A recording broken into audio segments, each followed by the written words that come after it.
My name is Sweetie and I've been on social media for many years, but this is a brand new YouTube channel and this is going to be the first time I will tell the full, correct, chronological version of how my husband and I managed to get married, confuse all of our family members, move abroad, and are now planning a wedding even though we have been married for years. So if you're Ghanaian, you're African, non-traditional, or you've just had to make really hard decisions in a system that just didn't care about your feelings, this is the video for you. Or you just saw the title and thought, oh my god, that is crazy. Well, you're not wrong. In 2022, I had a hysterectomy and I don't want to go too deep into that here in this video, but all you need to know is that I felt like I had been given a brand new lease on life. That meant a real reality check. I needed to focus more not only on my health but on my life in general, and part of that meant building up my career because I had never had a chance to do that before. And another reality check was that even though I was living in Ghana at the time, Ghana just wasn't the place to do that career building. Akufo-Addo was Akufo-Addoing aggressively and the economy was not economying. So the best solution was to move back to Germany. Now, my partner and I had talked about the topic of relocation pretty early on in our relationship, and we both agreed on one thing. Long distance is not our ministry. And so we knew that we had to figure something out. As a matter of fact, one of the reasons why we're here today is because my partner's girlfriend at the time had moved to the UK, which is how I got my chance and slid into her position. So our second anniversary rolls along and we have to have a serious conversation. Like, love is cute, but logistics will humble you. I went into that conversation ready to end it all. I had braced myself, but somehow instead of breaking up, we ended up getting married. As much as I loved that we made that decision, it wasn't a wedding in a fairy tale way. It was very practical. We were not going to continue our relationship on vibes when we knew that the immigration process, especially for him, was going to be a trial by fire. So 2 months after we had that hard conversation, we were in front of a judge. We were not playing about. No family, no party, just paperwork. Now, people might find this weird, but people get married for visas, they get married for tax reasons. Some people get married just because their parents are being really annoying. We made a decision to get married at that time for practical reasons. And ironically, this is actually the calmest part of our entire journey so far. So shortly after our wedding, I relocated back to Germany, and you know, things were supposed to go smooth from here on out, right? Like, we were married, we were gonna do a family reunification visa. Psych. Now, I grew up to a father who was a well-known connection man in the 90s. Like, I'm well versed with how the German embassy in Accra used to look like. Intense queues of people standing in the lines for hours, days, weeks at a time. And I used to feel really sorry for them until I experienced post-COVID German embassy bureaucracy. It was a hassle. Nevertheless, I still think getting married before I left was the right decision, because just imagine having left without no real plan or visa route in mind, and then having the stress of all that whilst being separated, or having to plan like a quick shotgun wedding whilst we're not even in the same country. So all in all, marriage was really the game changer for our long distance relationship. I don't think we would have been able to make it any other way.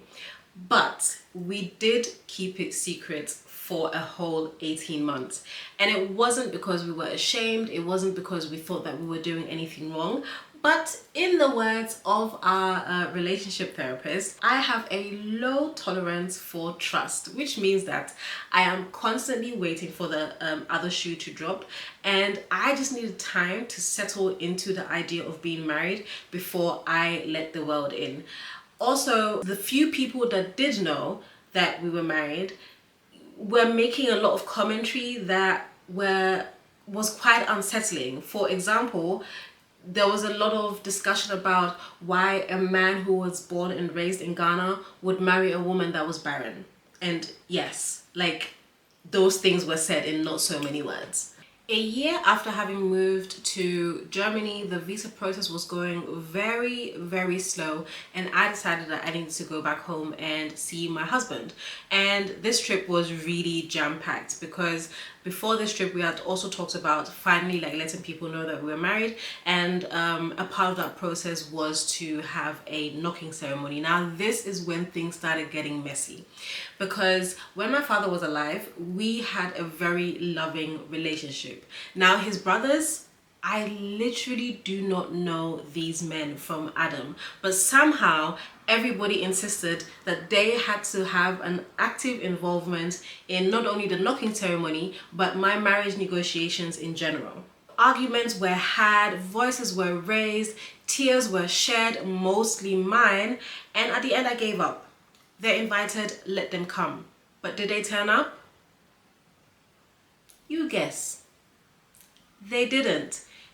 And plot twist, neither did my mother. Luckily for me, I didn't really have time to be sad about this because my partner had also planned a proposal. Yes, my husband proposed to me after our knocking ceremony. And I already saw this coming because my partner loves surprises, but he's not very good at planning them, bless his heart.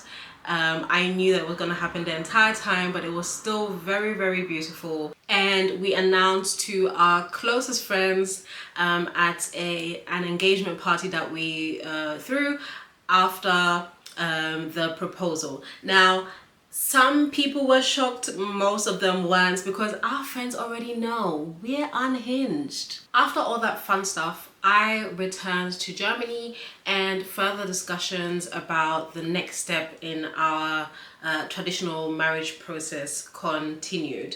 Now, let me preface here that growing up, I always felt that the idea of bride price, whilst patriarchal, was still important because it was a way to honor the family or the people that raised the bride. Turns out that that is not the issue at hand. It appears that the whole entire point of the bride price is to honor exclusively the father's family, even if the father in question was either absent or is deceased.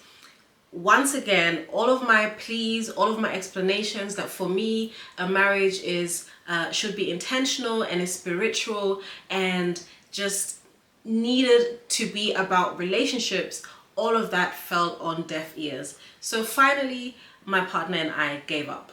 In the summer of last year, my partner finally moved to Germany. We were able to settle into our home together, start a life together, and properly be married. And let me tell you something, being married already, being in your 30s, and being financially independent is a very dangerous combination for family conflicts, because honestly, at some point, we just stopped caring. Because other people's opinions do not matter for real. We do pretty much everything ourselves. So why does what X, Y, and Z things have to matter so much in how we want to get married? So we had a final conversation about whether it was worth still having a traditional Ghanaian wedding, and we decided not to go ahead because those traditions, as they are practiced today, do not fit in with our personal values. So we scrapped it. No traditional wedding, because who beat us? At this point, you're probably asking yourself, these people cry, why are they even still bothering planning a wedding after all of this drama? And honestly, It's because we can. We want to celebrate our love in a way that truly represents who we are as people and represents our values. We're not doing it for social or cultural or legal validation. It means we truly can have the wedding we imagine for ourselves. So yes, this is truly how we got married in the most complicated way you could possibly imagine, and now we're planning a wedding. If you want to join me on this journey of being a 2027 bride who is non-traditional, trying to be budget savvy and keeping my sanity throughout this entire process, then come with me. We move.